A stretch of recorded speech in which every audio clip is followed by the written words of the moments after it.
What is the safest place you can imagine? For most, it's a child's room, specifically the 4 wooden walls of a crib, a sanctuary meant to protect a sleeping baby from the world. But what if that sanctuary is not a fortress? What if, on a night when monsters are meant to be imaginary, a real one can slip through the walls, silent as a shadow, and turn that sacred space into a place of ultimate horror? On Halloween night of 1977, in Lawton, Oklahoma, the Carter family learned that the most terrifying monster is the one that leaves behind nothing but an empty crib. The victim of this impossible crime was just 18 months old. Her name was Nima Louise Carter, a bright-eyed toddler with a smile that could light up a room. The Carter family, George and Rosemary, lived a modest life in a small, unassuming apartment. On the evening of October 31st, 1977, they were doing what many families across the country were doing: enjoying a quiet night at home. They put little Nima to bed in her crib in the back bedroom, leaving the door slightly ajar. Then they settled in the living room, just a few feet away, to watch a movie on television. The crime itself happened in absolute, deafening silence, sometime between 8:00 p.m. and 10:00 p.m. While her parents were watching television in the adjacent room, Nima Louise Carter was taken. There was no sound, no struggle, no cry to alert them. When Rosemary went to check on her daughter around 10:00 p.m., she was met with a scene of pure, heart-stopping terror. The crib was empty. The blankets were slightly disturbed, but otherwise, the room was exactly as she had left it. Nima was gone. It was as if she had been plucked from her bed by a phantom. The immediate aftermath was a whirlwind of panic and disbelief. George and Rosemary frantically searched their small apartment, their calls for Nima echoing in the sudden, terrible silence. The reality quickly set in. She was not there. They called the Lawton police, and within minutes, their home was filled with officers. The investigation began under the most baffling of circumstances. The front door was locked. The windows were secure. There were no signs of a forced entry, no footprints, no clues left behind. The kidnapper had entered and exited their home like a ghost. The lead detective assigned to the case was a veteran officer named John Martin. He had seen his share of darkness in his career, but the scene at the Carter apartment was uniquely chilling. The sheer audacity of it was one thing, but the silence was what truly unnerved him. To snatch a toddler from her crib while her parents were just on the other side of a wall, without making a single sound, seemed to defy all logic. It wasn't just a crime. It was a violation of the natural order of things, a silent, predatory intrusion into the heart of a family. The investigation spread outward from the apartment complex. A frantic search in the cool Oklahoma night. Police canvassed the neighborhood, their flashlights cutting through the darkness. But the festive remnants of Halloween provided a frustrating backdrop. No one had seen anything unusual. No strange cars, no suspicious individuals. The cheerful, costumed chaos of the evening had provided the perfect cover for an act of unspeakable evil. It was as if the kidnapper had been wearing the ultimate costume: invisibility. A few strange, inexplicable details only deepened the mystery. The Carters' television, which had been playing normally, was found to have been unplugged from the wall socket. It was a small, bizarre detail that hinted at a deliberate, calculated presence inside the apartment. Why would an abductor take the time to unplug a television? It suggested a perpetrator who was calm, unhurried, and moving with a terrifying confidence within the family's own home. This single, odd fact became a focal point of the early investigation, a clue that led nowhere. Weeks of tireless searching turned into months of agonizing silence. The initial flood of leads and tips dwindled to a trickle, and then to nothing. The police interviewed family members, friends, and neighbors, but everyone was cleared. There was no ransom note, no communication of any kind from the abductor. This wasn't a kidnapping for money. The motive was something far darker and more unknowable. The case grew cold with the approaching winter, leaving the Carter family in a state of suspended, torturous grief.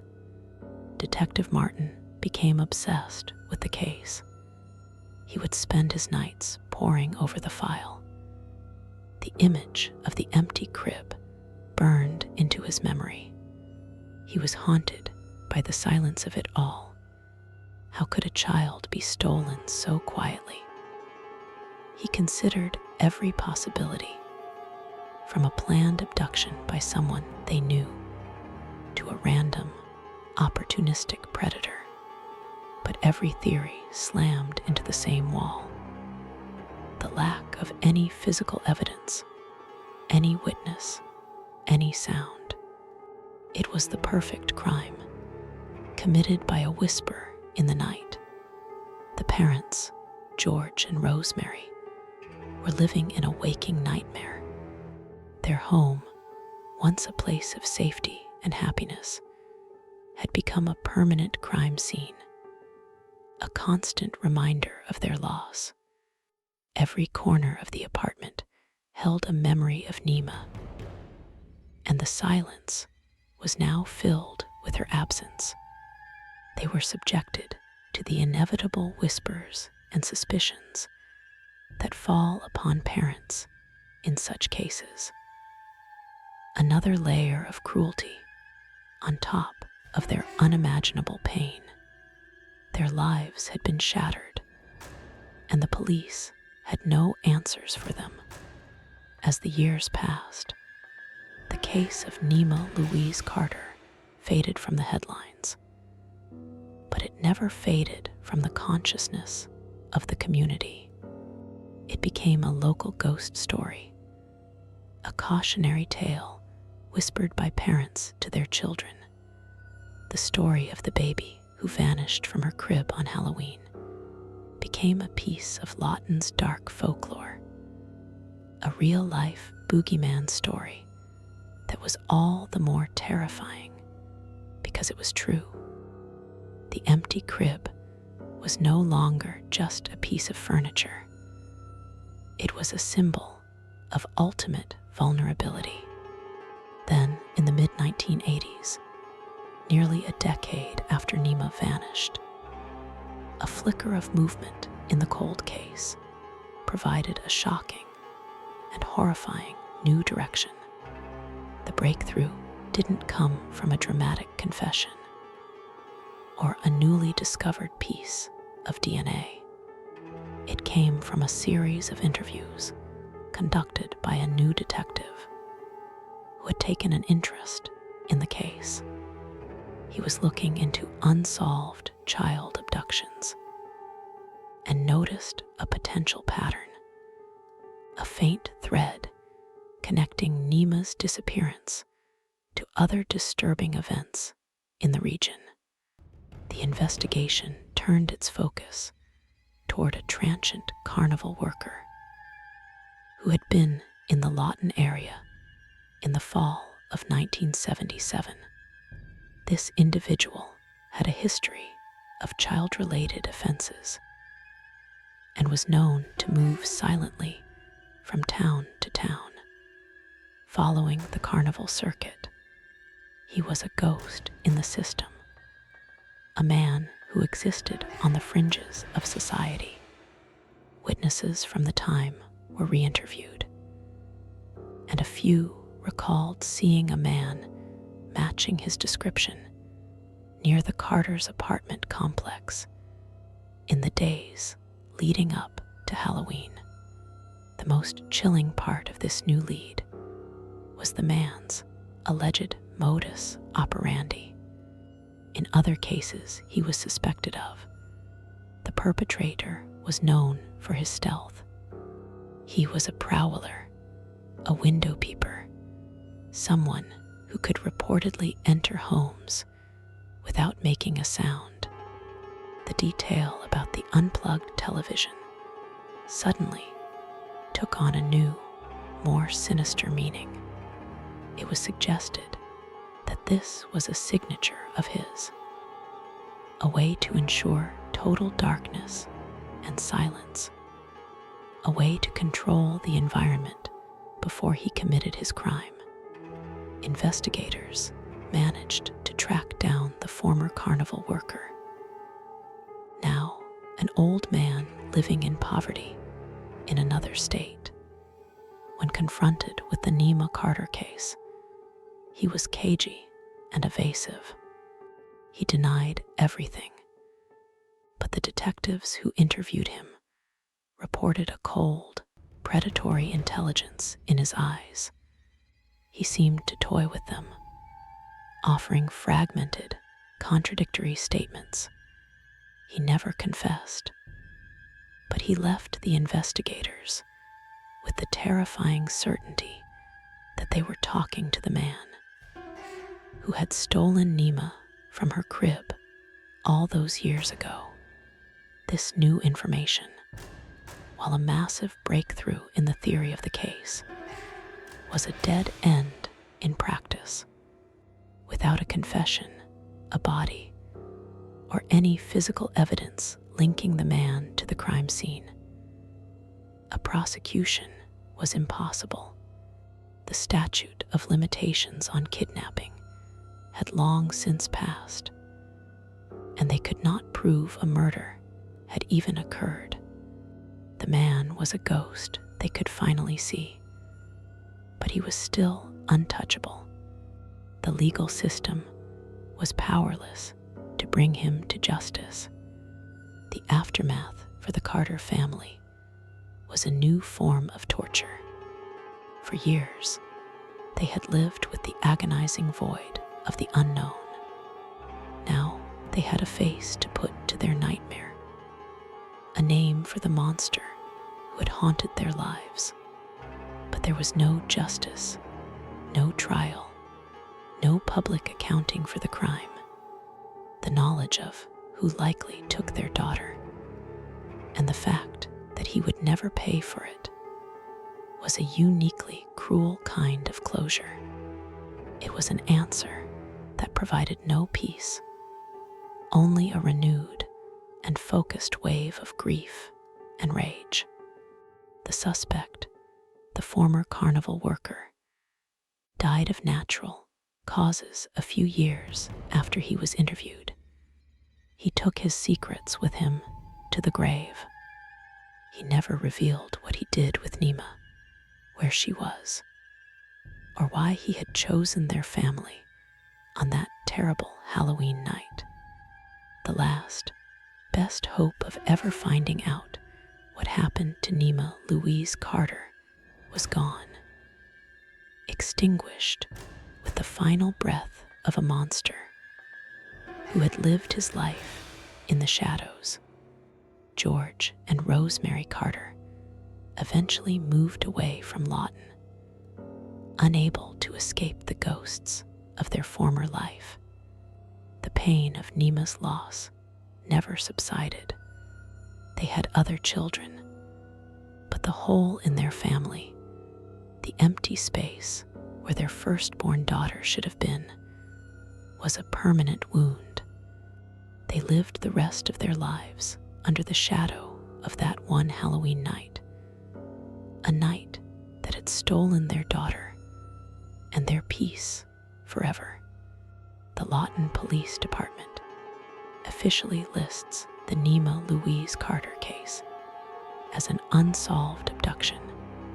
The file remains open, a thick, dusty testament to a crime that has baffled investigators for decades. It is a permanent scar on the department's history, a reminder of a case where the truth was almost certainly found, but justice remained forever out of reach. The file is a monument to the gap between knowing and proving. The legacy of Nima's disappearance is a chilling one. It forever changed the way the community of Lawton viewed Halloween. The holiday, once a time of innocent fun, was now tinged with a real and present danger. The story of Nima Carter became a tool for parents to ensure their children were safe. A grim reminder that real monsters don't need costumes, and that the most terrifying threats can come in complete and utter silence. The apartment where the Carter family once lived still stands. Over the years, new families have moved in and out, most unaware of the dark history that permeates the walls of the back bedroom. However, some residents have reported strange occurrences, particularly around Halloween. They speak of a sudden, inexplicable coldness in that one room, of the feeling of a profound and inconsolable sadness that seems to seep from the very foundation of the building. Some have even claimed to hear the faint, phantom sound of a baby crying late at night, a sound that stops the moment you try to locate its source. It is dismissed as the wind or the sounds of a neighboring apartment. But for those who know the story of Nima Carter, it is something far more chilling. It is the sound of an echo, a memory of a life that was stolen before it had a chance to truly begin. The story of the unplugged television became a key part of the local legend. It was seen as a sign of the supernatural, the work of a phantom or a ghost. The more plausible human explanation that it was the signature of a meticulous and practiced predator is, in many ways, even more terrifying. It speaks to a level of human evil that is so cold and calculating that it borders on the inhuman. Detective Martin retired years ago, but he has publicly stated that the Nima Carter case is the one that has haunted him his entire life. He believes, with absolute certainty, that the carnival worker was the man responsible. The fact that the man died a free man is, in Martin's words, a failure of the system and a wound on my soul. The case became his personal ghost, a constant reminder of the limits of his profession. The story serves as a terrifying exploration of the concept of the perfect crime, not in a clever Hollywood sense, but in a brutal, practical one. A crime committed with no witnesses, no evidence, and no motive that could be traced. The perpetrator simply appeared, took what he wanted, and then vanished back into the anonymity of the world, leaving behind a void of information that could never be filled. The horror of Nima's story is not in a jump scare or a dramatic confrontation. It is in the absolute stillness and silence of the crime. The idea that a family's life can be irrevocably destroyed while they are sitting just a few feet away, completely unaware, touches upon a deep, primal fear. It undermines our most basic sense of security and proves that the walls of our homes are not always the sanctuary we believe them to be. The lack of a body is a crucial element of the story's enduring horror. Nima Carter exists in a state of permanent limbo. She is not officially dead, but she has been missing for over 4 decades. This lack of resolution is a special kind of hell for a family, leaving them unable to truly mourn, forever clinging to a sliver of impossible hope, while simultaneously living with the certainty of the worst. The tale has also become a case study for law enforcement and child safety advocates. It highlights the dangers of transient populations and the difficulty of tracking predators who live off the grid. The carnival, a symbol of childhood joy and innocence, is transformed into a hunting ground, a traveling circus of potential danger that can move from town to town, leaving devastation in its wake. The question of why has never been answered, and this is perhaps the most unsettling aspect of all.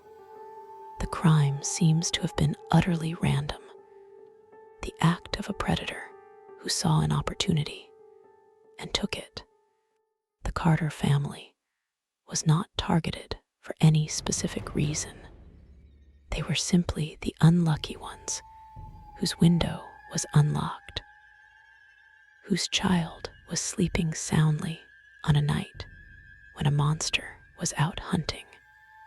Over the years, psychic investigators and paranormal enthusiasts have been drawn to the case, offering theories that range from the supernatural to the outlandish.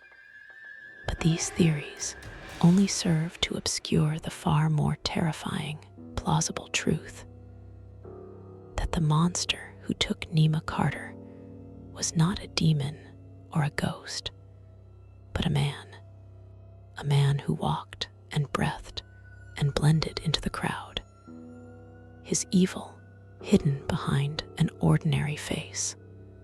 The image of the empty crib has become a powerful and enduring symbol of the case. It represents stolen innocence, a future erased, and the ultimate parental nightmare. It is a quiet, simple image that contains a universe of pain and unanswered questions. It is the silent, central character in a story that has no end. What is the true legacy of Nima Louise Carter? It is a story that forces us to confront the terrifying randomness of tragedy. It is a testament to the lifelong grief of a family and the frustrating limits of justice. And it is a chilling reminder that on a night of masks and make-believe, the most horrifying monsters are the ones who wear no costume at all. And so, we are left with the final haunting question that has echoed through the town of Lawton, Oklahoma. For more than 40 years, how does a child simply vanish from a crib in the middle of her home, silently, without a trace? The story of Nima Carter offers no easy answers, only the terrifying certainty that sometimes the darkness can slip through the cracks, and the safest place in the world is not safe at all.